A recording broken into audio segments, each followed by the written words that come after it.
सावधान, दिल्ली में एक ऐसा फ्लू तेजी से पैर पसार रहा है जिसके मामले सिर्फ एक साल में करीब 8 गुना बढ़ गए। पिछले साल 20 अगस्त तक जहां H1N1 के सिर्फ 229 मामले थे, वहीं इस साल आंकड़ा पहुंच चुका है 1777 पर। यानी सवाल सिर्फ स्वाइन फ्लू का नहीं है। ऐसे में सवाल सिर्फ इतना नहीं है कि स्वाइन फ्लू बढ़ क्यों रहा है, सवाल ये भी है कि इसके लक्षण क्या हैं, किन लोगों को ज्यादा खतरा है और इससे बचने के लिए हमें क्या सावधानी बरतनी चाहिए। आइए इस एक्सप्लेनर में H1N1 को आसान भाषा में समझते हैं। H1N1 दरअसल इन्फ्लुएंजा ए वायरस का एक प्रकार है जो मुख्य रूप से नाक, गले और फेफड़ों को संक्रमित करता है। इसे आम बोलचाल भाषा में स्वाइन फ्लू कहा जाता है क्योंकि इसका वायरस सुअरों में पाए जाने वाले फ्लू वायरस से मिलता जुलता है, लेकिन ये कोई नई बीमारी नहीं है। इसका नया स्ट्रेन 2009 में सामने आया था और तेजी से कई देशों में फैलने के बाद WHO ने इसे महामारी घोषित किया था। आज H1N1 मौसमी फ्लू का हिस्सा है और इस समय समय पर इसके मामले लगातार बढ़ते रहते हैं।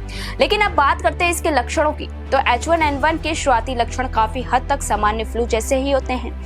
वायरस के संपर्क में आने के करीब 3 से 5 दिन के भीतर बुखार, ठंड लगना, ज्यादा थकान, सिर दर्द, गले में खराश, खांसी और शरीर या मांसपेशियों में दर्द जैसे लक्षण दिखाई दे सकते हैं। सिर्फ लक्षण देखकर H1N1 और सामान्य फ्लू में अंतर करना आसान नहीं होता। इसकी पुष्टि के लिए डॉक्टर जरूरत के हिसाब से टेस्ट की सलाह दे सकते हैं, जिसमें RT-PCR प्रमुख जांच है।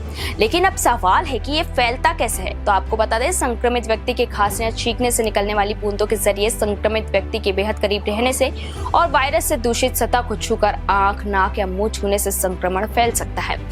साथ ही भीड़-भाड़ और बंद जगहों में लंबे समय तक रहना भी रिस्क बढ़ा सकता है।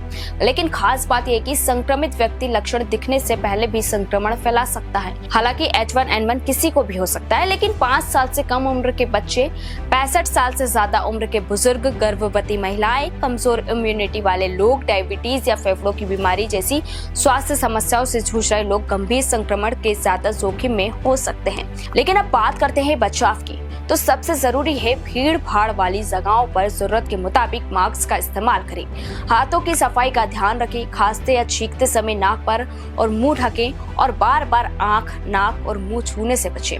अगर फ्लू जैसे लक्षण हैं तो घर पर आराम करें और दूसरों से दूरी बनाए रखें। साथ ही डॉक्टरों की सलाह से फ्लू वैक्सीन भी लगवाई जा सकती है। अगर संक्रमण हो जाए तो पर्याप्त आराम और पानी समेत दूसरे तरल पदार्थ लेना जरूरी है।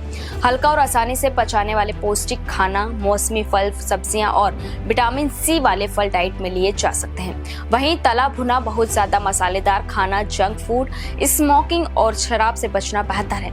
लेकिन सबसे जरूरी बात है कि अपने मन में एंटीबायोटिक या कोई दूसरी दवा शुरू ना करें। तो दिल्ली में बढ़ते H1N1 मामलों के बीच घबराने की जरूरत नहीं है, बल्कि सावधानी बरतने की जरूरत है। साफ सफाई, संक्रमित व्यक्ति से दूरी, सही समय पर डॉक्टर की सलाह और जरूरत पड़ने पर जांच, यही इस संक्रमण से बचाव की सबसे अहम कुंजी है। और हाँ, आपको क्या लगता है, H1N1 के बढ़ते मामलों को लेकर लोगों को कितना सतर्क रहने की जरूरत है?